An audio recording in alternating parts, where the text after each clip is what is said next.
देखो ये एक एग्जाम्पल है, आई होप सबको विजिबल होगा क्लियरली। तो ये एक टेबल है, उस टेबल के अंदर 3 एट्रीब्यूट्स हैं। तो अब जब भी हम फंक्शनल डिपेंडेंसी या नॉर्मलाइजेशन की बात करेंगे तो मैं यहाँ पर स्टूडेंट का रोल नंबर, नाम, एज, ये सारे एट्रीब्यूट्स नहीं लिखूंगा, मैं एक जनरलाइज फॉर्म में लिखूंगा, बिकॉज हमारे लिए एट्रीब्यूट का नेम इतना इंपॉर्टेंट नहीं है जितना कि कॉन्सेप्ट इंपॉर्टेंट है। तो ये 3 अलग अलग एट्रीब्यूट्स हैं, किसी भी नाम से टेबल हो सकता है। तो आप देख सकते हो मैंने यहाँ पर टेबल का नाम तक नहीं लिखा है, तो मुझे जरूरत नहीं है। स्टूडेंट हो सकता है, इंस्ट्रक्टर हो सकता है, एम्प्लॉय हो सकता है, कोर्स हो सकता है, anything. So there are 3 different attributes जिनका नाम ए, बी और सी है, जो कि मैंने बोल्ड लेटर्स में डिनोट किए हैं, और ये कुछ डेटा है जो इसके अंदर पड़ा है। तो भाई ये मेरे से क्वेश्चन पूछ रहा है कि मुझे ये टेबल देखकर, इस टेबल का ये डेटा देखकर मुझे ये बताना है कि यार ये जो मैंने नीचे लिखा हुआ है ए एरो सी, ए एरो बी, इनमें से कौन कौन सी फंक्शनल डिपेंडेंसीज होल्ड करती हैं और कौन कौन सी फंक्शनल डिपेंडेंसीज होल्ड नहीं करती। तो भाई हमें सबसे पहले बेस है ये फंक्शनल डिपेंडेंसी का, ये पता होना चाहिए कि ये हम चेक कैसे करते हैं। तो भाई बड़ा ही सिंपल सा लॉजिक है, इसको जरा ध्यान से समझना, और कोई कंफ्यूजन होगी तो साथ के साथ पूछ लेना। मैं सबसे पहले फर्स्ट कैटेगरी की बात कर रहा हूँ। फर्स्ट फंक्शनल डिपेंडेंसी मुझे गिवन है यहाँ पर, जो है कि ए एरो सी, यानी कि ए डिटरमाइन सी, ये फंक्शनल डिपेंडेंसी होल्ड करती है या नहीं, ये मुझे चेक करके बताना है। या फिर मैं इसको बोल सकता हूँ क्या ये जो सी एट्रीब्यूट है ये फंक्शनली डिपेंडेंट है ए एट्रीब्यूट पर, तो ये मुझे बताना है। तो भाई इसको चेक कैसे करना है? तो चेक करने के लिए हमें कुछ नहीं करना, डेटा की तरफ जाना है। तो आप देख सकते हो इस फंक्शनल डिपेंडेंसी के अंदर सिर्फ 2 ही कॉलम्स यूज हुए हैं, तो मुझे अभी के लिए बी वाले कॉलम को भूल जाना है। हम सिर्फ देखेंगे ए कॉलम को और सी कॉलम को, और 1 बाय 1 इसके मैं सारे टपल्स को देखता हूँ। तो भाई इसका मतलब क्या होता है, सिंपल सा आपको याद रखना है, ए डिटरमाइन सी है या फिर ये सी इज फंक्शनली डिपेंडेंट ऑन ए है। तो मैं ए पर गया, मैंने ए के फर्स्ट टपल को देखा, तो मैंने यहाँ पर क्या एज्यूम किया कि यहाँ पर वैल्यू 1 है और यहाँ पर वैल्यू 0 है। तो भाई इसका मतलब क्या है, मैं मान सकता हूँ कि भाई ये एक मशीन है, इस मशीन में मैं जब भी इनपुट 1 देता हूँ तो मुझे ना आउटपुट 0 मिलता है। तो यही चीज सारे के सारे टपल्स के लिए होनी चाहिए। मतलब अगर ए एट्रीब्यूट में किसी भी टपल में 1 आ जाए तो फिर उसके कॉरस्पॉन्डिंग सी वाले कॉलम में वहां पर 0 मिलना चाहिए। अगर ये मिल जाएगा तो ठीक है, अगर नहीं मिलेगा तो फिर कुछ गड़बड़ है। तो मैं जरा ध्यान से रो नंबर 1 से देखना स्टार्ट करता हूँ। तो सबसे पहला टपल था ए की वैल्यू 1, तो इसके कॉरस्पॉन्डिंग मुझे सी की वैल्यू मिल रही थी यहाँ 0। मैं देखता हूँ अपने बाकी सारे टपल्स में और कहीं 1 आ रहा है, हाँ भाई इस रो में 1 है, तो इस रो में कॉरस्पॉन्डिंग जो सी की वैल्यू है वो भी 0 है। तो यहाँ पर 1 0 था, तो मुझे यहाँ पर भी 1 0 मिल गया। ये वाले तो बिल्कुल ठीक कॉम्बिनेशन है।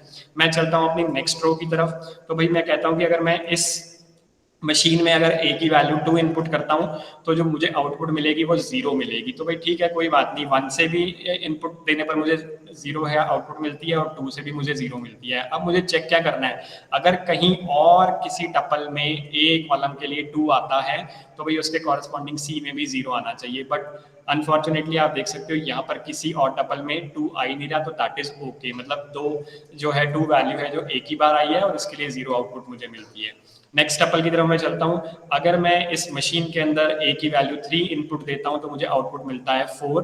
तो भाई ये कहता है कि बाकी सारे टपल्स भी एक बार देख लो, कहीं अगर ए की वैल्यू 3 है तो यहाँ पर उसके कॉरस्पॉन्डिंग सी की वैल्यू 4 होनी चाहिए। बट लकीली यहाँ पर जो 3 है वो भी रिपीट नहीं हो रहा। नेक्स्ट चलते हैं नेक्स्ट टपल की तरफ। तो भाई 4 की बात करें तो ये 4 है।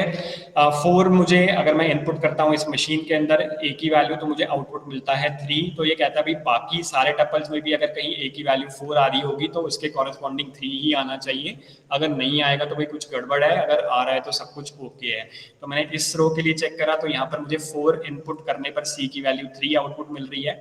सिमिलरली एक और टपल ऐसा आ गया ए में जहाँ पर वैल्यू 4 है, तो इसके कॉरस्पॉन्डिंग अगर हम सी की वैल्यू देखते हैं तो भाई ये भी 3 मिल रही है। यानी कि ये मशीन में अभी तक बिल्कुल सही काम कर रही है। अगर मैं ए की वैल्यू 4 इनपुट करता हूं तो यहाँ भी मुझे 3 दे रही है, और अगर मैं यहाँ पर 4 इनपुट करता हूं तो मुझे सी की वैल्यू 3 मिल रही है। नेक्स्ट टपल में चेक करूँ, ये कहता है कि ए की वैल्यू अगर हम इस मशीन के अंदर 7 इनपुट कर देंगे तो मुझे 5 मिलेगा। तो ये कहता है कि कहीं और भी देख लो, अगर 7 एग्जिस्ट कर रहा है तो 7 एग्जिस्ट नहीं कर रहा, दैट इज ओके। तो भाई ये पहला केस है जहां पर मैंने सारे टपल्स को 1 बाय 1 चेक करा जहां जहां मुझे ए में रिपीटिशन मिल रही थी, यानी कि ए 1 था यहाँ पर और यहाँ था 1, तो उसके कॉरस्पॉन्डिंग यहाँ पर 0 और 0 मिला, और यहाँ पर ए 4 था, यहाँ पर भी 4 था, यहाँ पर मुझे उसके कॉरस्पॉन्डिंग आउटपुट 3 एंड 3 मिला। तो बाकी सारे तो जो कॉम्बिनेशन है वो तो एक ही बार एग्जिस्ट कर रहे हैं, तो वो हमारे लिए प्रॉब्लम नहीं क्रिएट करेंगे। प्रॉब्लम कौन क्रिएट कर सकते हैं? जहां पर हमारे पास लेफ्ट हैंड साइड वाले एट्रीब्यूट के जो वैल्यूज हैं वो रिपीट होंगी, तो उसके लिए हमें यहाँ पर चेक करना पड़ेगा। तो भाई ये जो पहला केस है ये मैं कर रहा हूँ ग्रीन से मार्क, ग्रीन मीन्स सक्सेस। तो भाई ये वाली जो फंक्शनल डिपेंडेंसी है ना वो डेफिनेटली होल्ड कर रही है। मैं इस टेबल के इस डेटा के अकॉर्डिंग बड़ी इजीली बोल सकता हूँ कि ए डिटरमाइन सी, या फिर जो ये सी वाला कॉलम है C is functionally dependent on column A. So this is how we have to check. तो ये सबको समझ आ जाना चाहिए, अगर नहीं आया तो जल्दी से पूछ सकते हो, किसी को कोई डाउट है तो। एनीवन? जल्दी से। No sir. ओके चलो, अब बाकी सारे टास्क आपके लिए हैं। सेकंड बताओ जल्दी से सॉल्व करके। अब हम चेक कर रहे हैं A determines B. Sir false. False, reason? Sir 7 की वैल्यू चेंज हो रही है। 18। ओके, परफेक्ट आंसर है भाई जिसने भी दिया है, वेरी गुड। तो यहाँ पर अब हमें चेक करनी है सेकंड फंक्शनल डिपेंडेंसी। यहाँ पर है सिर्फ दो कॉलम्स ए और बी, तो अब हमें पहली बात तो सी को भूल जाना है, मुझे सिर्फ इन दोनों कॉलम से काम है। तो यही फंडा हमें सभी केसेस में लगाना है, कोई भी फंक्शनल डिपेंडेंसी अगर आ जाती है। तो अब हम बात कर रहे हैं क्या ए डिटरमाइन कर सकता है बी को, या फिर मैं बोलूँ क्या बी भी फंक्शनली डिपेंडेंट है ए पर। सी तो हमने देख लिया भाई, सी तो फंक्शनली डिपेंडेंट है ए पर। अब मैं चेक करता हूँ सेम मेथड से। तो भाई मेरी मशीन है ये ए एरो बी, ए में मैं 1 इनपुट देता हूं तो मुझे आउटपुट मिलता है 7। तो भाई ये कहता है कि अब भी जहां भी ए में 1 आएगा तो वहां पर यहाँ पर 7 होना चाहिए। लेकिन आप फर्स्ट केस ही देखो, यहाँ पर मुझे मिला 1 7 का कॉम्बिनेशन और यहाँ पर मुझे मिल गया 1 8 का कॉम्बिनेशन। तो भाई अगर एक भी केस मेरा वॉयलेट हो जाता है तो मुझे बाकी सारी चीजें चेक करने की जरूरत नहीं है, मैं यहीं पे साथ के साथ बोल दूंगा कि भाई ये तो फंक्शनली डिपेंडेंट नहीं है। तो सी फंक्शनली डिपेंडेंट है ए पर, लेकिन जो बी है वो फंक्शनली डिपेंडेंट नहीं है एट्रीब्यूट ए पर। चलो जल्दी से बताओ थर्ड की क्या स्टोरी है? False sir. False, why? 7074। Okay, तो आप देखोगे यहाँ पर 7070 पहली दो टपल्स तो बिल्कुल सही थी, अभी तक ये बिल्कुल सही चल रही थी हमारी मशीन, लेकिन एक कॉम्बिनेशन आ गया 74, तो यहीं पर हमारा काम खत्म हो गया। बाकी सारे कॉम्बिनेशंस इवन मुझे चेक करने की भी जरूरत नहीं है, चेक हम तब तक करते हैं जब तक सब कुछ सही चल रहा हो। तो मैं इसको भी कर देता हूँ रेड मार्क, बिकॉज ये भी होल्ड नहीं करती। चलो अब जरा ध्यान से देखो, अब आ गया कॉम्बिनेशन। अब लेफ्ट हैंड साइड पर है ए बी, तो बेसिकली हम चेक क्या करेंगे, पेयरिंग करेंगे ए और बी की, यानी कि 1 7 का कॉम्बिनेशन मुझे क्या दे रहा है 0। तो अगर मेरे और किसी टपल में 1 7 बनता है तो वो भी 0 देना चाहिए। तो ये जरा मुझे ध्यान से देख के बताओ सारे कॉम्बिनेशन चेक करके, क्या हम होल्ड करेगी ये? Yes sir 493।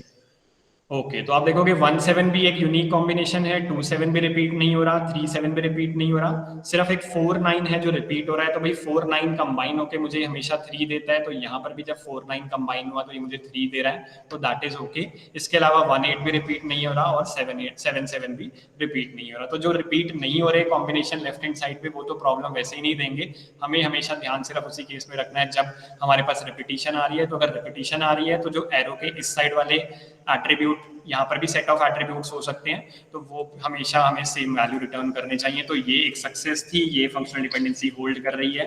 चलो फिफ्थ की बात करते हैं, बीसी गोज टू ए। अब कैसे चेक करना है, अब इन दोनों का पेयर बना के यहाँ से इधर चेक करना है। तो भाई 7 0 मुझे दे रहा है 1 और सेकंड ही टपल में 7 0 का कॉम्बिनेशन मुझे दे रहा है 2। तो फिर भाई फर्दर हम चेक नहीं करेंगे, यहीं पर हमारी स्टोरी क्या हो गई है, दी एंड हो गई है। तो इसको सेव कर देता हूँ, तो आप क्लियरली देख सकते हो ये जो 5 फंक्शनल डिपेंडेंसीज थी, एक सिंपल से टेबल के एग्जांपल से हमने सीख ली कि हम कैसे चेक कर सकते हैं कि होल्ड करती है या नहीं। तो ए डिटरमाइन सी, यानी कि जो सी है वो फंक्शनली डिपेंडेंट है ए, ये बिल्कुल ठीक बात है। लेकिन B is functional dependent on A, ये रॉन्ग है, ये वाली फंक्शनल डिपेंडेंसी होल्ड नहीं कर रही। C is functional dependent on B, ये भी होल्ड नहीं कर रही। लेकिन C is functionally dependent on combination of A B, that is definitely okay. लेकिन अगर मैं बात करूं A is functionally dependent on B C, तो भाई ये भी गलत है। चेक कैसे करना है मैंने आपको बता दिया। चलो दो और है, थोड़ी सी अलग है, थोड़ी सी डिफरेंट है, तो ये मुझे बताओ जल्दी से, ये होल्ड कर रही है या नहीं? True, 6 is true। ये कैसे चेक करना है बेसिकली, देखो पहले ए बी का कॉम्बिनेशन बना तो 1 7 मुझे रिटर्न कर रहा है 1, क्योंकि यहाँ पर राइट हैंड साइड पर ए है, तो 1 7 मुझे रिटर्न कर रहा है 1, तो 1 7 का तो कोई और कॉम्बिनेशन नहीं बन रहा। 2 7 मुझे रिटर्न कर रहा है 2, तो 2 7 का भी कोई और कॉम्बिनेशन नहीं बन रहा। 3 7 मुझे रिटर्न कर रहा है 3 7 का भी कोई और कॉम्बिनेशन नहीं बन रहा। 4 9 मुझे रिटर्न करता है 4 9 मुझे रिटर्न कर रहा है 4, और 4 9 का एक और कॉम्बिनेशन बन रहा है, ये भी मुझे क्या रिटर्न करता है 4, तो दैट इज ओके। 1 8 रिटर्न कर रहा है 1, लेकिन एक ही कॉम्बिनेशन है। 7 7 मुझे रिटर्न करता है 7, तो ये भी क्या है, एक ही कॉम्बिनेशन है। तो भाई क्या है, ये होल्ड कर रही है या नहीं कर रही है? कर रही है। ओके परफेक्ट, तो ये होल्ड कर रही है। और जल्दी से मुझे 7th वाली भी बता दो। True sir. ये भी होल्ड कर रही है। चलो ये हो गया ग्रीन, और BC गोज टू बी भी आपको पता है कैसे देखना है। 7 0 का कॉम्बिनेशन मुझे 7 दे रहा है, यहाँ पर 7 0 का कॉम्बिनेशन मुझे 7 दे रहा है, तो ये दो ही कॉम्बिनेशन थे 7 0 के। उसके 9 बाद 3 9 3 हाँ वो भी कर रहे हैं डिस्कस। तो 7 4 है, 7 4 एक सिंगल कॉम्बिनेशन है। 9 3 दो बार रिपीट हो रहा है, लेकिन 9 3 मुझे दोनों बार 9 रिटर्न कर रहा है, तो दैट इज ऑल्सो ओके। तो भाई आप यहाँ जरा ध्यान से देख सकते हो, ये वाली को ना मैंने थोड़ा सा गैप दे के लिखा है। यहाँ पर ये 5 मैंने इकट्ठी लिख दी, ये 2 मैंने अलग लिख दी, तो भाई कुछ ना कुछ गड़बड़ है, और ये दोनों होल्ड भी कर रही हैं। तो भाई ध्यान क्या रखना है, क्यों मैंने अलग लिखी है, तो एक बड़ा ही इंटरेस्टिंग सा फैक्ट है, लॉजिक है इसके पीछे। तो भाई ये वाले जो 2 एग्जाम्पल हैं, इनको हम बोलते हैं ट्रिवियल फंक्शनल डिपेंडेंसी, और ये जो 5 एग्जाम्पल हैं ये हैं नॉन ट्रिवियल फंक्शनल डिपेंडेंसी। पता कैसे चलेगा, तो भाई अगर हमारा जो राइट हैंड साइड पे जो एट्रीब्यूट्स हैं या सेट ऑफ एट्रीब्यूट्स हैं, अगर वो सबसेट हैं लेफ्ट हैंड साइड वाले एट्रीब्यूट्स के, तो हम उसको ट्रिवियल फंक्शनल डिपेंडेंसी बोलने लग जाते हैं। और अगर ट्रिवियल फंक्शनल डिपेंडेंसी का केस है, तब भाई मुझे ये मशीन चलानी नहीं पड़ती, मुझे लॉजिक लगाना नहीं पड़ेगा। ट्रिवियल फंक्शनल डिपेंडेंसी हमेशा होल्ड करती है, दिस इज ऑलरेडी प्रूव। तो आप देख सकते हो यहाँ पर जो राइट हैंड साइड है A, this is the subset of A B, because यहाँ पर भी ए आ रहा है। सिमिलरली अगर मैं इस फंक्शनल डिपेंडेंसी की बात करूँ, राइट हैंड साइड पर बी है, तो अगर राइट हैंड साइड वाले एट्रीब्यूट्स अगर सबसेट है लेफ्ट हैंड साइड वाले एट्रीब्यूट्स के, तो उन फंक्शनल डिपेंडेंसीज को हम ट्रिवियल बोलते हैं, और ट्रिवियल हमेशा हमेशा हमेशा होल्ड करेंगी। इनके लिए हमें चेक नहीं करना पड़ेगा, ये लॉजिक नहीं लगाना पड़ता। जबकि अगर मेरे राइट हैंड साइड में जो एट्रीब्यूट्स हैं, अगर वो सबसेट नहीं है लेफ्ट हैंड साइड वाले एट्रीब्यूट्स के, तो उनको हम बोलते हैं non trivial functional dependency. And remember, non trivial functional dependency may और मे नॉट होल्ड। उसके लिए हमें चेक करना पड़ेगा, चेक कैसे करना है वो हमने सीख लिया है। तो ये इस तरह की जो भी डिपेंडेंसीज होंगी ये ट्रिवियल होंगी, और ट्रिवियल हमेशा होल्ड करेंगी। तो अगर मैं जल्दी से सबसे पहले यही देख लूँ कि भाई इनमें से कौन कौन सी ऐसी फंक्शनल डिपेंडेंसीज हैं जो ट्रिवियल हैं, यानी कि यहाँ पर जो एट्रीब्यूट्स आ रहे हैं वो सबसेट है, तो उसके लिए मैं यहाँ पर ये लॉजिक नहीं लगाऊंगा, अपना टाइम वेस्ट नहीं करूंगा। लेकिन आप जरा इनको अगर ध्यान से देखोगे तो ये सारी की सारी ही नॉन ट्रिवियल थी। इनमें कोई भी ऐसी फंक्शनल डिपेंडेंसी नहीं है जिसमें राइट हैंड साइड वाले जो एट्रीब्यूट्स हैं वो इसका सबसेट हो लेफ्ट हैंड साइड वाले का। तो इनके लिए मुझे 1 बाय 1 चेक करना पड़ा, तो मुझे 5 में से 2 में सक्सेस मिल गई, यानी कि 2 फंक्शनल डिपेंडेंसीज होल्ड कर रही थी और 3 नहीं कर रही थी। तो वो किस पे डिपेंड करेगा, हमारा डेटा कैसा है। तो भाई ये स्टोरी है फंक्शनल डिपेंडेंसी की, ये आप सब लोगों को पता होना चाहिए।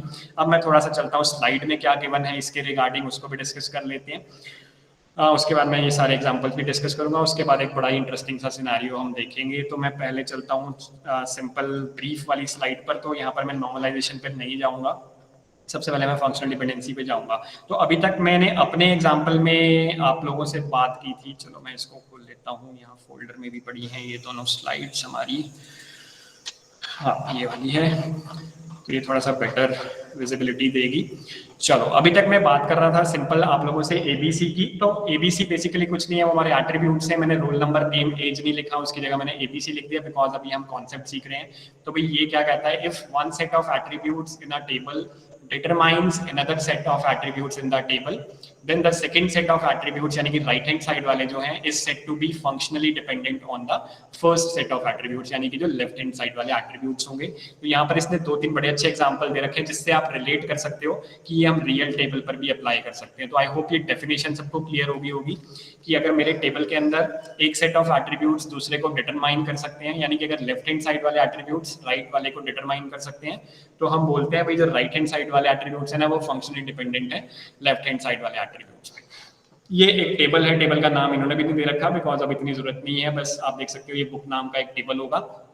तीन है इसके अंदर मेन एट्रीब्यूट्स, वही एबीसी जिसे हम रिप्रेजेंट कर सकते हैं। ये इसने स्कीमा बता दिया, भाई इस टेबल के अंदर हमारे पास है 3 कॉलम, और इसने ये पहले से ही बता दिया भाई ये जो है ना फंक्शनल डिपेंडेंसीज होल्ड करती हैं, यानी कि ISBN एरो टाइटल। तो इसका मतलब ये है कि जो टाइटल वाला एट्रीब्यूट है ना वो फंक्शनली डिपेंडेंट है ISBN पे। सिमिलरली जो प्राइस वाला भी जो एट्रीब्यूट है ना वो क्या है, फंक्शनली डिपेंडेंट है ISBN पे। अब जरा आप ध्यान से सोच सकते हो भाई ISBN तो डेफिनेटली प्राइमरी की होने वाली है इस पर्टिकुलर टेबल की, तो भाई जो भी प्राइमरी की होती है वो तो यूनिकली डेफिनेटली बाकी सारे टपल्स को यूनिकली आइडेंटिफाई करा ही सकती है। और अगर नहीं भी आपको ये बात पता तो हम सिंपली क्या कर सकते हैं, यहाँ से चेक कर सकते हैं भाई मैंने ये वाला ISBN नंबर दिया तो मुझे ये टाइटल मिला, तो ये आप देख सकते हो यहाँ पर कभी रिपीट ही नहीं होगा बिकॉज ISBN होने वाली है इस टेबल की प्राइमरी की। तो अगर हमारे पास लेफ्ट हैंड साइड वाले एट्रीब्यूट्स में कहीं रिपीटिशन है ही नहीं, फिर तो हमारा सारा इशू ही खत्म हो गया, हमें चेक करने की जरूरत ही नहीं है। सिमिलरली अगर मैं यहाँ इसकी बात करूँ तो ये भी सेम लॉजिक बोलता है, अगर लेफ्ट हैंड साइड पर प्राइमरी की ही आ गई तो डेफिनेटली ये वाली फंक्शनल डिपेंडेंसीज तो होल्ड करनी ही है। दो और एग्जांपल भी रखे इन्होंने बड़े अच्छे, तो बेसिकली यहाँ पर आप देख सकते हो पब्लिशर आईडी, पब्लिशर नेम और पब्लिशर फोन नंबर। तो ये टेबल का स्कीमा हो गया जिसके अंदर हमारे पास हैं 3 अलग अलग एट्रीब्यूट्स, और ये कहता है भाई ये वाली जो फंक्शनल डिपेंडेंसीज है ना वो इस टेबल में होल्ड कर रही हैं। तो भाई पहले 2 फंक्शनल डिपेंडेंसीज तो आप इजीली देख सकते हो, भाई यहाँ पर पब्लिशर आईडी तो डेफिनेटली क्या होने वाली है, एक प्राइमरी की, तो भाई प्राइमरी की तो बाकी सारे एट्रीब्यूट्स को डेफिनेटली क्या करेगी, डिटरमाइन कर ही सकती है, बिकॉज यहाँ पर आप देख सकते हो कभी भी रिपीटेड वैल्यूज नहीं आने वाली, तो रिपीटेड वैल्यूज नहीं आने वाली तो कोई इशू ही नहीं आने वाला। मैं जरा इसकी बात कर देता हूँ, भाई ये कहता है कि ये दोनों कंबाइन होके भी ना मुझे ये डिटरमाइन कर सकते हैं। हाँ बिल्कुल कर सकते हैं, क्या इशू है, मैं चेक कर लेता हूँ। मैं इन दोनों को कॉम्बिनेशन बना लेता हूँ, तो ये कॉम्बिनेशन मुझे क्या दे रहा है, 1 दे रहा है, ये मुझे कॉम्बिनेशन क्या दे रहा है, 2 दे रहा है, और ये मुझे कॉम्बिनेशन क्या दे रहा है, 3 दे रहा है। तो यहाँ पर भी आप देख सकते हो इनका जो पेयर बन रहा है यहाँ पर भी कोई रिपीटिशन नहीं हो रही, रिपीटिशन नहीं हो रही तो कोई इशू नहीं है। तो टेबल के डेटा पे भी डिपेंड करेगा किस तरह का डेटा है। कुछ केसेस में हमें फाइंड करना पड़ेगा खुद, कुछ में आपको गिवन होगा कि ये फंक्शनल डिपेंडेंसीज होल्ड करती है। लास्ट एग्जांपल की बात करता हूँ, एक और टेबल है author ID, author name, author का फोन नंबर। तो भाई ये हो गए स्कीमा टेबल का, और ये कहता है कि भाई ये दोनों फंक्शनल डिपेंडेंसीज होल्ड करती है। तो मैं बार बार डिस्कस कर रहा हूँ कि भाई ये तो होने वाली है प्राइमरी की इस टेबल की, तो वो तो डेफिनेटली डिटरमाइन करेगी। फिर ये कहता है भाई हम ऑथर नेम और ऑथर फोन को कंबाइन करके भी ना हम ऑथर आईडी पता कर सकते हैं। भाई कर सकते हैं, बिल्कुल कर सकते हैं। आप यहाँ देखो कोई भी कॉम्बिनेशन रिपीट नहीं होगा, इवन आई थिंक सारे ऑथर के नेम ही अलग है, तो वैसे ही यहाँ पर कहानी फिनिश हो जाती है। तो ये थोड़ा सा मैंने रिलेट किया है, जो मैंने आपको एग्जांपल दिया था यहाँ पर मैंने कॉलम्स के नेम नहीं दिए थे, लेकिन चेक कैसे करना है, आइडेंटिफाई कैसे करना है वो हमें पता होना चाहिए। बिकॉज जो हमें पेपर में क्वेश्चन आएंगे या जो पूरी स्टोरी चलती है वो सारी ABC पर ही चलती है, बिकॉज वहाँ पर अगर हम कॉलम्स के नाम लिखने लग जाएंगे तो जो पिक्चर है वो और ज़्यादा कॉम्प्लेक्स हो जाती है। अब मैं चलता हूँ एक दूसरी वाली स्लाइड पर, वहाँ पर एक अच्छा सा एग्जाम्पल दे रखा है, तो आई होप अब आप उसको देख के बड़ी इजीली बता पाओगे कि ये फंक्शनल डिपेंडेंसी होल्ड कर रही है या नहीं कर रही। तो भाई ये थोड़ी सी है कंफ्यूजिंग सी स्लाइड्स, तो यहाँ आप देख सकते हो यहाँ पर भी इन्होंने डिफाइन किया है। तो भाई इन्होंने क्या लिखा हुआ है कुछ भी पढ़ने की जरूरत नहीं है, जो मैं बता रहा हूँ सिर्फ मेरी वीडियो देख लेना या फिर क्लास में अभी इस टाइम ध्यान से साथ में एग्जांपल समझ लेना, आपको फंक्शनल डिपेंडेंसी और नॉर्मलाइजेशन में कोई भी डाउट नहीं रहेगा। तो ये कहता है भी एक R नाम से टेबल है जिसके अंदर 2 अलग अलग एट्रीब्यूट हैं, जिसको एक में अल्फा और एक बीटा, दोनों ही इस रिलेशन R के एट्रीब्यूट्स हैं। तो भी फंक्शनल डिपेंडेंसी कब होल्ड करेगी, तो एक बड़ी सारी लंबी सी डेफिनेशन बोल रहा है। सिंबल हमें पता लग गया कि हम कुछ इस तरह से रिप्रेजेंट करते हैं, beta is functionally dependent on attribute A और it can be set of attributes. तो यहाँ पर इसने एक अच्छा सा एग्जांपल दिया है जो मैं आपको समझाना चाह रहा था। तो ये एक टेबल है जिसका नाम है स्मॉल r, 2 एट्रीब्यूट्स हैं, ये A कॉलम है, ये B कॉलम है, और ये एक इंस्टेंस है, यानी कि इस टाइम पर ये डेटा है। तो भाई यहाँ पर अगर मैं A लिख दूँ और यहाँ पर अगर मैं B लिख दूँ, तो फिर आप बता सकते हो भाई A goes to B hold कर रही है या नहीं कर रही, और अगर नहीं कर रही तो क्यों नहीं कर रही। नो सर, क्योंकि 1 4 है और 1 5 हो गया है। हाँ परफेक्ट। तो भैया आप देख सकते हो यही लॉजिक मैंने आपको अभी वर्ड फाइल में सिखाया, तो उस एग्जांपल से आपका बिल्कुल जो बेस है वो क्लियर हो गया। अब आपको जितनी मर्जी कॉम्प्लेक्स टेबल दे दे, जितना मर्जी बड़ा डेटा दे दे, आपको कुछ नहीं करना। ये कहता है भाई A एरो B, यानी कि A डिटरमाइंस B होल्ड नहीं करती। हमें भी नजर आ रहा है कि मैंने अगर A में 1 इनपुट दिया तो ये मुझे आउटपुट देता है फर्स्ट टपल में 4, और सेकेंड टपल में मैंने दोबारा इसको सेम इनपुट दी 1, लेकिन अब ये दे रहा है 5। तो भाई ये तो गड़बड़ हो गई, बिकॉज बिकॉज ये होल्ड तभी करेगी जब क्या होना चाहिए, हमेशा ये 1 के लिए मुझे सेम आउटपुट रिटर्न करे। लेकिन ये साथ साथ एक और बात भी बोल रहा है, भी अगर मैं इसको उल्टा रीड करूंगा ना, बी एरो ए, तो ये होल्ड कर रही है, तो ये कोई बताएगा क्यों होल्ड कर रही है? क्योंकि सर सारी यूनिक वैल्यूज हैं। यस, तो अब आप देख सकते हो भाई डी में रिपीटिशन ही नहीं आई, तो 4 1 देते रहे, 4 द्वारा है ही नहीं, 5 1 दे रहा है देता रहे, 7 3 दे रहा है देता रहे। तो आई होप ये सबको क्लियर होगा कि ये क्या है।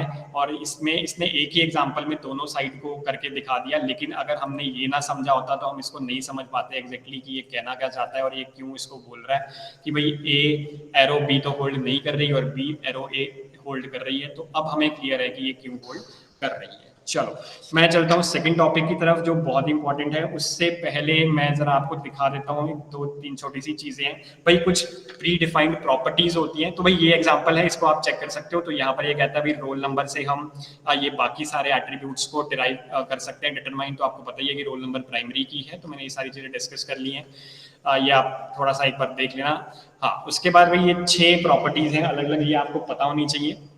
ये कहीं ना कहीं डायरेक्टली यूज हो जाती हैं, तो ये इतना ज़्यादा इंपॉर्टेंट नहीं है, बट मैं एक बार डिस्कस कर रहा हूँ। उसके बाद जो मेन टॉपिक है क्लोजर कैसे फाइंड करना है वो मैं आपसे डिस्कस करूंगा। तो भाई ये कहता है कि रिफ्लेक्सिविटी है जिसको हम पहली प्रॉपर्टी बोलते हैं, और इन प्रॉपर्टीज का जो नाम इन्होंने दिया है ना वो आर्मस्ट्रॉन्ग्स एक्सियम्स या आर्मस्ट्रॉन्ग्स प्रॉपर्टीज ऑफ फंक्शनल डिपेंडेंसीज बोलते हैं। तो 3 प्रॉपर्टी यहाँ डिस्कस की हैं, 3 प्रॉपर्टी बाद में डिस्कस की हैं।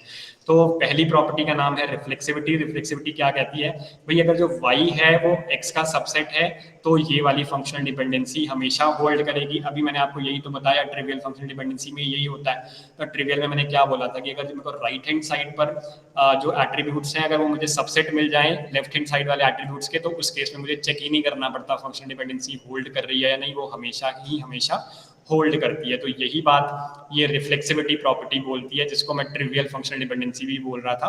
So if y is a subset of x, यानी कि राइट हैंड साइड वाले एट्रीब्यूट्स अगर लेफ्ट हैंड साइड वाले एट्रीब्यूट्स का सबसेट है तो वो फंक्शनल डिपेंडेंसी हमेशा होल्ड करेगी, और इस प्रॉपर्टी को हम रिफ्लेक्सिविटी रूल बोलते हैं। यहाँ पर इसने एक एग्जांपल भी दे दिया भाई, जो लेफ्ट हैंड साइड पर मेरे एट्रीब्यूट्स थे वो थे ये दोनों एट्रीब्यूट्स का combination, roll number comma name, और राइट हैंड साइड पर मेरे पास था सिर्फ नेम। तो भी देख सकते हो आप, नेम जो है वो इस सेट का सबसेट है, तो डेफिनेटली यहाँ पर मुझे चेक नहीं करना पड़ेगा, मैं सिर्फ देखते ही बता दूंगा कि भाई ये वाली फंक्शनल डिपेंडेंसी तो डेफिनेटली होल्ड करेगी ही करेगी। नेक्स्ट है ऑगमेंटेशन प्रॉपर्टी। तो ये कहता है भी अगर कोई x एरो y, या मैं इसको गोज टू बोलता हूँ, तो x गोज टू y अगर होल्ड कर रही है, ये एक वैलिड डिपेंडेंसी है। तो मैं अगर दोनों तरफ सेम एट्रीब्यूट को ऐड कर दूंगा ना किसी थर्ड एट्रीब्यूट को, तो वो भी हमेशा होल्ड करेगी। उसके दोनों तरफ ऐड करने से मेरी फंक्शन डिपेंडेंसी होल्ड होना बंद नहीं हो जाती। तो ये कहता है, ये एग्जाम्पल देख लेते हैं। यहाँ पर हमारे पास लेफ्ट हैंड साइड पर था रोल नंबर एंड नेम का कॉम्बिनेशन, और राइट हैंड साइड पर मेरे पास सिर्फ एक एट्रीब्यूट था डिपार्टमेंट अंडरस्कोर बिल्डिंग वाला। तो ये कहता है कि अगर हम ये एज्यूम कर लें या हमें गिवन है कि ये एक वैलिड फंक्शनल डिपेंडेंसी है, तो मैं अगर इन दोनों साइड पर डिपार्टमेंट अंडरस्कोर नेम वाले एक एट्रीब्यूट को एक्स्ट्रा ऐड कर दूं, तो ये भी एक वैलिड फंक्शनल डिपेंडेंसी हमेशा रहेगी। थर्ड प्रॉपर्टी बोलती है ट्रांजिटिविटी। तो ये कहता है भाई अगर x goes to y hold कर रही है, y goes to z hold कर रही है, तो यहाँ पर x और z भी डायरेक्टली इनडायरेक्टली क्या हो जाएंगे, कनेक्टेड हो जाएंगे। तो x गोज टू z भी हमेशा एक वैलिड फंक्शनल डिपेंडेंसी रहेगी। तो यहाँ एग्जांपल आप देख सकते हो, बेसिकली क्या कहना चाहता है, फर्स्ट फंक्शनल डिपेंडेंसी का जो राइट वाला एट्रीब्यूट है या सेट ऑफ एट्रीब्यूट्स हैं, और जो सेकंड वाले फंक्शनल डिपेंडेंसीज के जो लेफ्ट वाले एट्रीब्यूट हैं ये एग्जैक्टली सेम होने चाहिए। तो फिर लेफ्ट वाले का ये फर्स्ट वाले का लेफ्ट और सेकंड वाले का राइट है, ये भी आपस में कनेक्ट हो जाते हैं। तो x goes to y, y goes to z अगर होल्ड करती हैं तो x गोज टू z भी हमेशा होल्ड करेगा। यहाँ पर एग्जांपल आप देख सकते हो, रोल नंबर से डिपार्टमेंट नेम पर गए और ये सेम होने चाहिए, तभी हम ये चीज लगा पाएंगे। तो ये बिल्कुल सेम है, रोल नंबर से डिपार्टमेंट होल्ड कर रहा है, डिपार्टमेंट नेम से डिपार्टमेंट बिल्डिंग होल्ड कर रहा है, तो रोल नंबर से डिपार्टमेंट बिल्डिंग भी कनेक्ट हो जाएगा। ये भी क्या रहेगी, एक वैलिड फंक्शनल डिपेंडेंसी रहेगी। तो ये है 3 प्रॉपर्टीज जिसको हम बोलते हैं आर्मस्ट्रॉन्ग्स एक्सियम्स और प्रॉपर्टीज ऑफ एफडीज। पहली है रिफ्लेक्सिविटी, दूसरी है ऑगमेंटेशन, थर्ड है ट्रांजिटिविटी। 2-3 और है बड़ी इंटरेस्टिंग सी, मैं उसकी बात कर लेता हूँ। ट्रिवियल मैं बता चुका हूँ और नॉन ट्रिवियल भी मैं आपको बता चुका हूँ। तो मैं यहाँ बात करता हूँ डायरेक्ट यूनियन के नाम से अगर है तो। ओके चलो, यहाँ गिवन नहीं है, मैं जहाँ आगे फर्दर आएंगी वहाँ डिस्कस करता हूँ। चलो मैं इधर ढूंढ ही लेता हूँ, यहाँ पर गिवन थी एक स्लाइड में। तो इसमें एक्चुअली सब कुछ दे आगे पीछे रखा है, तो बहुत टाइम हमारा वेस्ट होने वाला है ढूंढने में कहाँ कौन सी प्रॉपर्टीज गिवन है। तो भाई 3 प्रॉपर्टीज और होती है, यूनियन, डिकम्पोजिशन और उसको थर्ड को हम बोलते हैं सूडो ट्रांजिटिविटी। तो हाँ है, यहाँ कहीं होगी। चलो ये 3 मैं डिस्कस कर चुका हूँ, तो ये इस स्लाइड में भी गिवन है। रिफ्लेक्सिविटी क्या कहती है कि अगर राइट हैंड साइड वाला सबसेट है तो ये होल्ड करेगी। ऑगमेंटेशन कहती है कि दोनों तरफ अगर सेम एट्रीब्यूट को ऐड कर दें वो भी होल्ड करेगी। ट्रांजिटिविटी कहती है alpha two beta, beta two gamma, तो अल्फा टू गामा भी होगा। इसके अलावा ये रही। चलो 3 एडिशनल रूल्स हैं। यूनियन का कहता है भाई अगर मेरे पास अल्फा टू बीटा होल्ड कर रही है एंड अल्फा टू गामा भी होल्ड कर रही है, यानी कि यहाँ जरा ध्यान से देखना, जो लेफ्ट हैंड साइड वाले एट्रीब्यूट्स हैं दोनों फंक्शनल डिपेंडेंसी के वो सेम हैं, तो भाई ये यूनियन क्या कहता है, ये राइट हैंड साइड वाला को अगर हम कंबाइन भी कर देंगे ना, alpha goes to beta gamma, तो ये भी हमेशा होल्ड करेगी।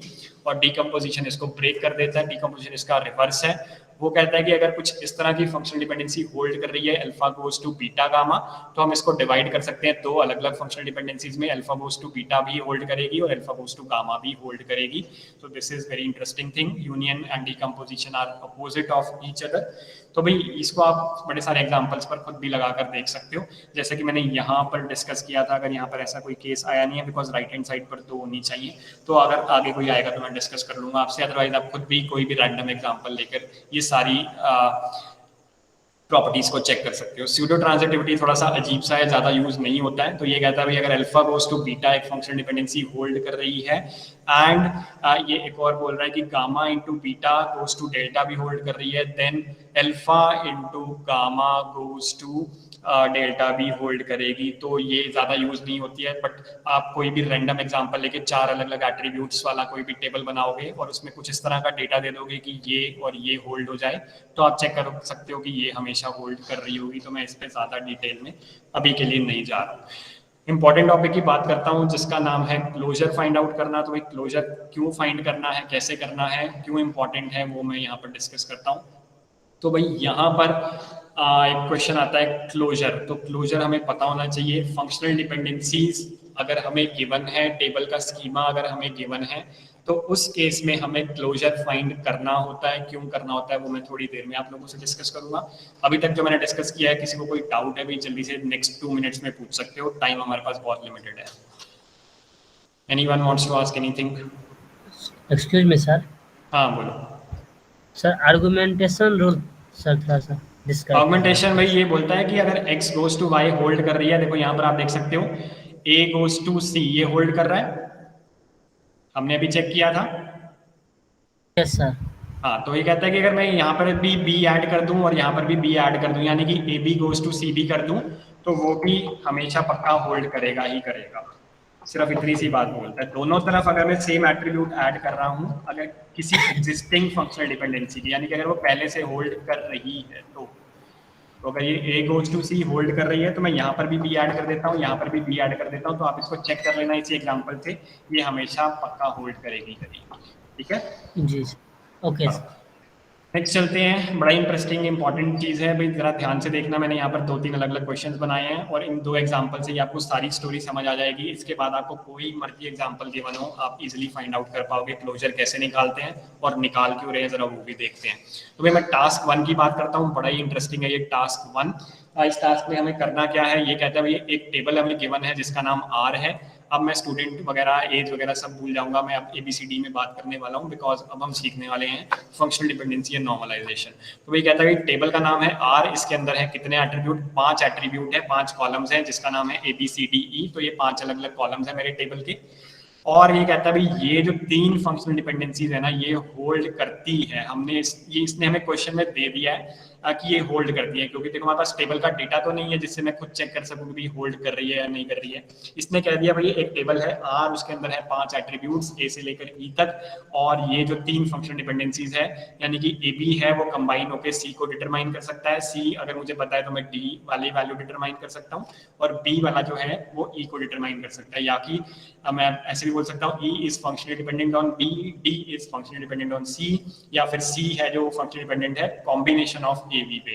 तो ये कहता है भाई अगर मुझे ये सारी चीज़ गिवन है तो मुझे क्लोजर फाइंड करना है इन सारी चीज़ों का, यानी कि पहले मैं क्या करूंगा, सिंगल सिंगल एट्रीब्यूट का क्लोजर फाइंड करूंगा। तो भाई क्लोजर फाइंड करते कैसे हैं ये पता होना चाहिए। अगर आपको ये आ गया तो आपको सारी स्टोरी आ गई, फंक्शनल डिपेंडेंसी का लॉजिक आ गया, और लॉजिक आ गया तो आपको नॉर्मलाइजेशन आधे से ज़्यादा क्लियर हो जाएगी। तो भाई क्लोजर कैसे फाइंड करना है, सबसे पहले मैं बात कर रहा हूँ, इस टेबल के अंदर गिवन है 5 अलग अलग एट्रीब्यूट्स, 5 एट्रीब्यूट्स हैं ए से लेकर ई तक, और ये 3 फंक्शनल डिपेंडेंसीज मुझे गिवन है कि ये होल्ड करती हैं इस टेबल के लिए। इस डेटा के बेसिस पर मुझे ये बताओ कि भाई मुझे इनका क्लोजर फाइंड करना है, तो क्लोजर क्या आएगा। तो सबसे पहले अगर आप जरा ध्यान से देखोगे ना, मैंने पहले 5 जो लिखे हैं ये मैंने इंडिविजुअल एट्रीब्यूट्स के लिखे हैं। यहाँ पर मैं लिख रहा हूँ ए प्लस, तो क्लोजर को हम प्लस के सिंबल से डिनोट करते हैं। तो यहाँ पर मैंने क्या निकालने जा रहा हूँ, क्लोजर निकालने जा रहा हूँ, लेकिन किसका, सिर्फ एट्रीब्यूट ए का। बी क्लोजर यानी कि क्लोजर किसका, सिर्फ बी वाले एट्रीब्यूट का। सी क्लोजर, डी क्लोजर, ई क्लोजर। उसके बाद मैंने कुछ एग्जांपल और लिखे हैं जहां पर मैं सिंगल एट्रीब्यूट का क्लोजर नहीं निकाल रहा, मैंने क्या कर दिया, दो दो के पेयर बनाने स्टार्ट कर दिए। पहले मैंने ए और बी को कंबाइन किया, फिर मैं ए और सी को भी कर सकता था, ए और डी को भी कर सकता था, लेकिन अभी इस एग्जाम्पल में सिर्फ हम यही सीख रहे हैं कि क्लोजर निकालते कैसे हैं और निकाल क्यों रहे हैं, वो मैं सबसे लास्ट में आपको बताऊंगा। चलो यहाँ जरा ध्यान से देखना, 5 एट्रीब्यूट्स, 3 फंक्शनल डिपेंडेंसीज गिवन हैं, और हम ये मान के चलेंगे कि ये होल्ड करती हैं। इसके बेसिस पर हम यहाँ पर क्लोजर हमेशा निकालते हैं। तो कैसे निकालना है जरा ध्यान से देखना। यहाँ पर मुझे निकालना है ए का क्लोजर। तो ए का क्लोजर, सबसे पहली बात क्लोजर निकालते हुए याद रखनी है, हर एट्रीब्यूट अपने खुद के क्लोजर में तो हमेशा आएगा ही आएगा। यानी कि अगर मैं ए का क्लोजर निकाल रहा हूँ तो भाई उसमें ए तो पक्का होगा ही होगा, मैं बी का क्लोजर निकाल रहा हूँ उसमें बी तो पक्का होगा ही होगा, सी का क्लोजर निकाल रहा हूँ उसमें सी पक्का होगा, डी का क्लोजर निकाल रहा हूँ डी होगा, ई का निकाल रहा हूँ ई होगा। चलो ये तो बात की बात होगी। मैं चलता हूँ फर्स्ट केस पे, ए का क्लोजर मुझे फाइंड आउट करना है। तो भाई ए के क्लोजर में सबसे पहले खुद ए आएगा, उसके बाद बाकी कितने एलिमेंट्स आएंगे, कौन कौन से आएंगे, उसके लिए मुझे हेल्प करेंगी ये 3 फंक्शनल डिपेंडेंसीज का डेटा जो मुझे गिवन है। अब मुझे इन फंक्शनल डिपेंडेंसीज को जरा देखना है, सबको देखना है, बड़े ध्यान से देखना है। मुझे ये जरा देखना है यार, मैं ए तो मेरे क्लोजर में आ गया है, यानी कि आउटपुट में आ गया है, इस ए की हेल्प से मैं किसी और एट्रीब्यूट की तरफ जा सकता हूँ। तो मैं जरा फर्स्ट फंक्शनल डिपेंडेंसीज को देखता हूँ। ये कहता है यार कि ए और बी को अगर तुम कंबाइन कर दोगे ना तब तुम सी की तरफ जा सकते हो, लेकिन मेरे पास तो यहाँ पर आउटपुट में क्या है, सिर्फ इकलौता ए है, अब बी यहाँ पर साथ में अवेलेबल नहीं है, तो भाई यहाँ पर मैं कुछ नहीं कर सकता। दूसरी फंक्शनल डिपेंडेंसीज बोलती है कि अगर आपके पास आउटपुट में यहाँ पर सी होता ना तो मैं आपको डी तक पहुंचा देता, तो यहाँ पर मेरे पास सी भी नहीं है तो हम डी तक भी नहीं पहुंच सकते। तीसरी फंक्शनल डिपेंडेंसी बोलती है अगर आपके पास यहाँ आउटपुट में बी होता ना तो आप बी से ई की तरफ जा सकते हैं। तो अनफॉर्चुनेटली मेरे पास यहाँ पर जो आउटपुट में बी भी नहीं है, तो भाई ए का क्लोजर सिर्फ मेरे पास ए आएगा। आई होप सबको पता चल गया होगा मैंने कैसे सॉल्व किया है। बाकी मैं नेक्स्ट एग्जांपल 2-3 और केसेस डिस्कस कर रहा हूँ, उससे आपको और क्लियर हो जाएगा। मैं चलता हूँ बी क्लोजर की तरफ। तो ए के क्लोजर में सिर्फ यही आउटपुट आया, सिर्फ इकलौता ए ही रह गया, this is all alone. B की बात करते हैं। बी के क्लोजर में सबसे पहले तो सिर्फ बी, ओनली बी तो आएगा ही आएगा, परफेक्ट, बिकॉज हर एलिमेंट अपने खुद के क्लोजर में आता ही आता है। बाकी एलिमेंट्स देखते हैं कौन से आएंगे, उसके लिए मुझे फिर से हेल्प लेनी पड़ेगी गिवन फंक्शनल डिपेंडेंसीज की। तो भाई ये कहता है कि अगर मेरे पास बी के साथ तुम ए भी दे देते ना यहाँ पर फाइनल आउटपुट में, तो मैं तुम्हें सी तक पहुंचा देता। तो यहाँ पर मुझे चाहिए एक्चुअल में कॉम्बिनेशन ऑफ ए और बी, लेकिन यहाँ पर जो मेरे पास डेटा है वो सिर्फ इकलौता बी है, तो ये वाली फंक्शनल डिपेंडेंसीज नहीं हम यहाँ पर यूज कर पाएंगे, सी तक हम नहीं पहुंच पाएंगे। दूसरी फंक्शनल डिपेंडेंसी बोलती है कि अगर यहाँ पर सी होता तो मैं तुम्हें डी तक पहुंचा देता, कोई बात नहीं है अभी। थर्ड देखो बड़ी इंटरेस्टिंग है, ये कहता है कि बी अगर मुझे आउटपुट में मिल जाए ना तो मैं तुम्हें ई तक पहुंचा दूंगा। तो अब आप बता सकते हो कि बी है हमारे आउटपुट में? Yes sir. हाँ, तो भाई बी तो गिवन है, बी के क्लोजर में बी तो आएगा ही आएगा। और ये थर्ड फंक्शनल डिपेंडेंसी बोलती है कि अगर बी है तो बी से तुम ई तक जा सकते हो। तो भाई यहाँ पर आ गया है ई। अब मैं एक बार फिर से चेक करूंगा, क्योंकि अब देखो यहाँ पर आ गया है बी और ई। अब मैं चेक करूंगा यार मैं कहीं ई से कहीं और जा सकता हूँ, तो भाई लेफ्ट हैंड साइड पर तो कहीं ई है ही नहीं, तो वो मुझे कहीं पहुंचा ही नहीं रहा। क्या मैं बी और ई के कॉम्बिनेशन से कहीं जा सकता हूँ? तो नहीं भाई, नहीं जा सकता, बिकॉज बी और ई का कॉम्बिनेशन भी कहीं नहीं है लेफ्ट हैंड साइड पर। तो भाई बी का क्लोजर जो है वो यहीं पर खत्म हो गया है। तो ए के क्लोजर में सिर्फ ए आया था और बी के क्लोजर में बी और ई आ गए हैं। नेक्स्ट चलते हैं सी की तरफ। तो भाई कौन बताएगा मुझे कि क्या यहाँ पर वैल्यूज आने वाली हैं सी के क्लोजर में? सी तो खुद डेफिनेटली आएगा ही आएगा। और क्या आ सकता है? डी। डी। और कुछ आ सकता है? ए और बी। नो ए, सर। और कुछ नहीं आ सकता? नहीं आ सकता। तो भाई जरा ध्यान से देखो, सी के क्लोजर में कुछ सी आया तो आउटपुट में मेरे पास सी आ गया था, और सेकंड फंक्शनल डिपेंडेंसी ये बोलती है कि भाई अगर लेफ्ट हैंड साइड पर सी है ना, तो यानी मेरे आउटपुट में अगर सी है तो मैं तुम्हें सी से डी तक पहुंचा सकता हूँ। तो डी पर इसने पहुंचा दिया। उसके बाद हम एक बार जरा खुद से देख लेंगे क्या हम डी से कहीं जा सकते हैं। तो आप देखोगे भाई लेफ्ट हैंड साइड पर तो कहीं No, डी है ही नहीं, तो नहीं जा सकते। सी डी का कॉम्बिनेशन से क्या हम कहीं जा सकते हैं? तो भाई सी डी का कॉम्बिनेशन भी मेरे पास लेफ्ट हैंड साइड पर नहीं है। तो सी के क्लोजर की स्टोरी जो है वो यहीं पर एंड हो जाएगी। हम चलते हैं डी के क्लोजर की तरफ। तो भाई डी, हाँ बोलो। सर अगर राइट साइड में सी और डी की जगह ए और बी आ जाता तो? भाई तब बिल्कुल स्टोरी अलग होगी। मैं बड़े सारे एग्जांपल डिस्कस करूंगा, अभी सिर्फ इस एग्जांपल के अकॉर्डिंग बात कर रहे हैं। Okay sir. ठीक है, डी के क्लोजर में बताओ भाई क्या आएगा जल्दी से। Only D. Only Only D, D। Perfect answer. तो भी देख सकते हो डी के क्लोजर में खुद डी ने तो आना ही है। उसके बाद मैं जरा ध्यान से देखो, लेफ्ट हैंड साइड में कहीं डी है ही नहीं, तो भाई मुझे डी कहीं भी नहीं लेके जा रहा। तो डी की स्टोरी होने वाली है यहीं खत्म। What about E? Only E. Only E. तो भाई ई के क्लोजर में पहले ई आया, तो ई भी लेफ्ट हैंड साइड में कहीं नहीं है, तो यहाँ पर इनकी स्टोरी खत्म हो गई। तो अब आप देख सकते हो सबसे पहला स्टेप मैंने चलाया, एक लूप चलाया जहाँ पर मेरे पास 5 अलग अलग एट्रीब्यूट्स गिवन थे और मैंने पांचों के लिए सिंगल एट्रीब्यूट के क्लोजर कैलकुलेट करे। लेकिन अब आप जरा ध्यान से देखोगे, मुझे ए बी और बी सी या फिर मैं पेयरिंग मैंने करनी स्टार्ट कर दी। तो भाई मैं पेयरिंग क्यों कर रहा हूँ या मैं इससे आगे क्यों जा रहा हूँ? बेसिकली लॉजिक ये होता है, जिस एट्रीब्यूट के क्लोजर में सारे के सारे एट्रीब्यूट्स आ जाते हैं जो ओरिजिनल टेबल में हमें गिवन होते हैं, वो वाले एट्रीब्यूट या उनका जो कॉम्बिनेशन है वो हमारे टेबल की कैंडिडेट की होती है, वो हमें फाइंड करनी है। तो अब भाई मैं यहाँ पर जरा ध्यान से देखूं, ए के क्लोजर में सिर्फ ए आया, मुझे क्या चाहिए था भाई पांचों मिल जाए किसी के क्लोजर में। तो इन पांचों के सिंगल एट्रीब्यूट के अगर मैंने क्लोजर कैलकुलेट किए ना, तो क्या हो गया, मुझे एक भी ऐसा एट्रीब्यूट सिंगल वाला नहीं मिला जिसके क्लोजर के अंदर सारे के सारे A B C D E आ जाएं। अब मैं चलता हूँ भाई, मैंने पेयरिंग करनी स्टार्ट कर दी कि भाई सिंगल से मेरा काम नहीं चला, तो अब जो मेरी कैंडिडेट की होगी ना वो कम से कम 2 एट्रीब्यूट्स को कंबाइन करके बनेगी, क्योंकि हमने लॉजिक यही सीखा था मिनिमल होती है। तो अगर एक वाली नहीं है तब हम 2 को चेक करेंगे, 2 के पेयर में नहीं मिलेगी हम 3 के पेयर बना के क्लोजर फाइंड करना स्टार्ट कर देंगे। चलो हम चलते हैं ए बी के क्लोजर पे। तो मैंने देखो यहाँ पर ब्रेसेस लगाई है, इसके पूरे पे क्लोजर लिखा है, यानी कि मैं इंडिविजुअल नहीं कर रहा हूँ, मैं ए बी का इकट्ठे का क्लोजर कर रहा हूँ। तो यहाँ पर मुझे बताओ सबसे पहले कौन से एट्रीब्यूट्स आएंगे ए बी के क्लोजर में, खुद कौन कौन से होंगे? A and B. चलो ठीक है, A B। हर एक एट्रीब्यूट जिसका भी हम क्लोजर करते हैं सबसे पहले वो खुद आते हैं। तो ए बी का क्लोजर कर रहे हैं तो ए और बी अपने खुद के क्लोजर में तो डेफिनेटली आएंगे। उसके बाद हमें बाकी हेल्प लेनी है इन फंक्शनल डिपेंडेंसी से। तो भाई अब ये कहता है कि फर्स्ट फंक्शनल डिपेंडेंसी ये बोलती है कि अगर यहाँ आउटपुट में मेरे पास ए और बी अगर पड़े हैं ना, तो मैं तुम्हें सी की तरफ ले जाऊंगा। तो भाई डेफिनेटली आप देख सकते हो यहाँ पर पड़े हैं हमारे पास ए और बी, तो ए बी से हम पहुंच गए सी की तरफ। नेक्स्ट फंक्शनल डिपेंडेंसी क्या बोलती है कि अगर तुम्हारे पास यहाँ पर आउटपुट में सी पड़ा है तो मैं तुम्हें डी की तरफ ले जाऊंगा। तो भाई सी पड़ा है, हाँ बिल्कुल पड़ा है।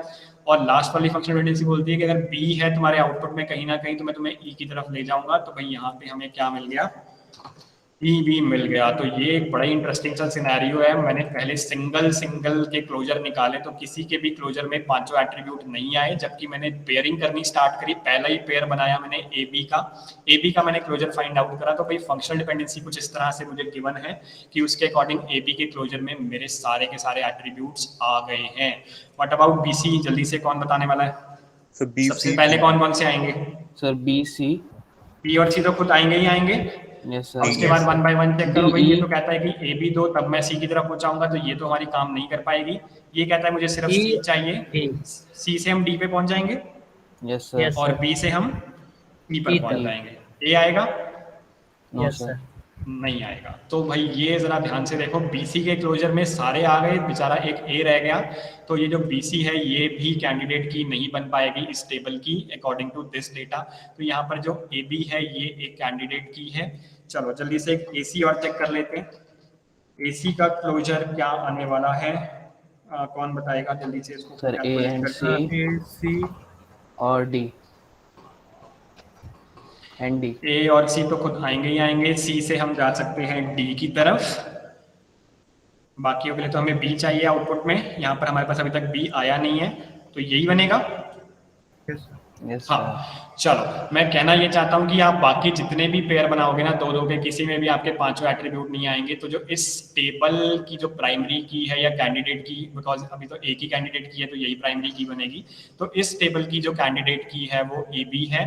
और यहाँ से हमें कंक्लूजन क्या निकालना है, बेसिकली आप देख सकते हो ओरिजिनल टेबल के अंदर 5 एट्रीब्यूट थे A B C D E, लेकिन उसमें से सिर्फ ए बी का क्लोजर निकालने पर जो मेरे पास एक आउटपुट आई उसमें पांचों एट्रीब्यूट्स आ गए। तो कहने का मतलब ये है कि इस टेबल की जो कैंडिडेट की होगी वो होगी ए बी का कॉम्बिनेशन, और जो एट्रीब्यूट्स हमारे प्राइमरी की कैंडिडेट की पार्ट होते हैं उनको हम बोलते हैं प्राइम एट्रीब्यूट्स, या किसी किसी बुक में आपको मिलेगा की एट्रीब्यूट्स। और जो कैंडिडेट की का पार्ट नहीं होते उनको हम बोलते हैं नॉन प्राइम एट्रीब्यूट या फिर नॉन की एट्रीब्यूट। तो जल्दी से मुझे बता दो कि इनमें से कौन कौन से प्राइम एट्रीब्यूट हैं और कौन कौन से नॉन प्राइम एट्रीब्यूट हैं।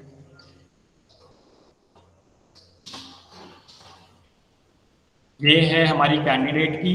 मैंने ये बोला जो एट्रीब्यूट हमारे कैंडिडेट की का पार्ट होंगे वो हमारे प्राइम एट्रीब्यूट्स होते हैं, जो पार्ट नहीं होंगे वो नॉन प्राइम होते हैं। तो इनमें से कौन कौन से प्राइम A है? and B. Okay, perfect. तो भाई सिंपल सा आंसर है, सामने देख के पता चल रहा है मेरी जो कैंडिडेट की आई है वो ए बी है। तो ए बी का मतलब ये इन 5 में से ये 2 एट्रीब्यूट्स हैं ये कैंडिडेट की बना रहे हैं, तो ये दोनों मेरे होने वाले हैं प्राइम एट्रीब्यूट्स। और जो बाकी 3 बच गए सी डी एंड ई वो हमारे होने वाले हैं नॉन प्राइम एट्रीब्यूट। तो भाई जब मैं नॉर्मलाइजेशन डिस्कस करूंगा, सेकंड नॉर्मल फॉर्म में बोलूंगा prime attribute non prime attribute, तब मैं ये सारी चीजें आपसे डिस्कस नहीं करूंगा। तो चलो 5 मिनट पड़े, एक जल्दी से दूसरा टास्क है, इसको हम जरा सॉल्व कर लेते हैं। चलो थोड़ा सा ये लेंथी तो नहीं हो जाएगा, हो जाएगा। चलो मैं इसको पेस्ट कर देता हूँ आप लोगों के लिए यहाँ पर चैट बॉक्स में, इसको आप नोट कर लो और इसको फिर हम डिस्कस कर लेंगे नेक्स्ट लेक्चर की स्टार्टिंग में, और उसके बाद फिर हम कुछ और इंटरेस्टिंग। तो भाई यहाँ पर थोड़ा सा देख सकते हो एरो की जगह बॉक्स बना आ रहा है। तो बेसिकली गिवन क्या है मैं आपसे डिस्कस कर लेता हूँ, उसके बाद फिर हम नेक्स्ट लेक्चर में एक रिलेशन गिवन है। तो यहाँ पर आप देखो 5 एट्रीब्यूट नहीं है, 4 ही एट्रीब्यूट है ए बी सी डी, और ये कहता है भाई ये 3 फंक्शनल डिपेंडेंसीज है ना ये होल्ड कर रही है। ए बी से हम सी पर जा सकते हैं, अगर मुझे बी पता है तो हम डी पर जा सकते हैं, और मुझे डी पता है तो हम बी पर भी जा सकते हैं। तो इसके अकॉर्डिंग ये कहता है कि भाई मुझे ये बता दो कि इस रिलेशन की ना कैंडिडेट की क्या होने वाली है। तो हमें करना क्या है, हमें स्टार्ट हो जाना है ए से, पहले ए का क्लोजर, फिर बी का क्लोजर, फिर सी का क्लोजर, फिर डी का क्लोजर। अगर मुझे इन चारों के सिंगल वाले क्लोजर में से कोई एक का क्लोजर भी ऐसा मिल गया जिसके क्लोजर में सारे ए बी सी डी चारों आ गए, तब मुझे फर्दर प्रोसेसिंग नहीं करनी, बिकॉज मुझे कैंडिडेट की मिल जाने वाली है एक एट्रीब्यूट की ही। तो मिनिमल होती है हमेशा कैंडिडेट की। लेकिन अगर चारों के ही सिंगल वाले क्लोजर में ये चारों एट्रीब्यूट नहीं आए, जैसा कि अभी तक हमारे साथ यहाँ पर हो गया, हमने इन 5 का फाइंड आउट किया था, किसी एक के भी क्लोजर में 5 एट्रीब्यूट नहीं आए थे, फिर हम क्या करेंगे, फिर हम पेयर बनाना स्टार्ट करेंगे, ए बी का क्लोजर, ए सी का क्लोजर, ए डी का क्लोजर, बी सी का क्लोजर, बी डी का क्लोजर और सी डी का क्लोजर। वहां पर हम चेक करेंगे भाई किस किस के पेयर बनाने के बाद किसके क्लोजर में हमारे पास आ रहे हैं सारे एट्रीब्यूट्स। तो जिन जिन के क्लोजर में आ रहे होंगे वो हमारी कैंडिडेट कीज हो जाएंगी, और उसके बेसिस पर आप जरा ये भी बता सकते हो कि प्राइम एट्रीब्यूट्स कौन से हैं और नॉन प्राइम एट्रीब्यूट्स कौन से हैं। तो भाई ये बड़ा ही इंपॉर्टेंट कॉन्सेप्ट है, लॉजिक है फंक्शनल डिपेंडेंसीज का। अगर आपको ये नहीं पता तो आप 2NF और 3NF का एक भी न्यूमेरिकल सॉल्व नहीं कर सकते। बट आई होप समझ आ गया होगा क्या करना है स्टार्टिंग फ्रॉम दिस। बड़ा ही सिंपल से मैंने एग्जांपल लिया है, उसके बेसिस पर आपको समझ आया है ये सारी चीज़ें, और यहाँ पर तो बड़ी इंटरेस्टिंग सी स्टोरी है। तो इसको थोड़ा सा हम कंटिन्यू कर लेंगे नेक्स्ट लेक्चर पर भी, और इसको कंटिन्यू करने के बाद साथ के साथ ही मैं नॉर्मल फॉर्म स्टार्ट करूँगा। 1NF और 2NF को हम नेक्स्ट लेक्चर में डिस्कस भी करेंगे और फिनिश भी कर देंगे। So any doubt anyone? Sir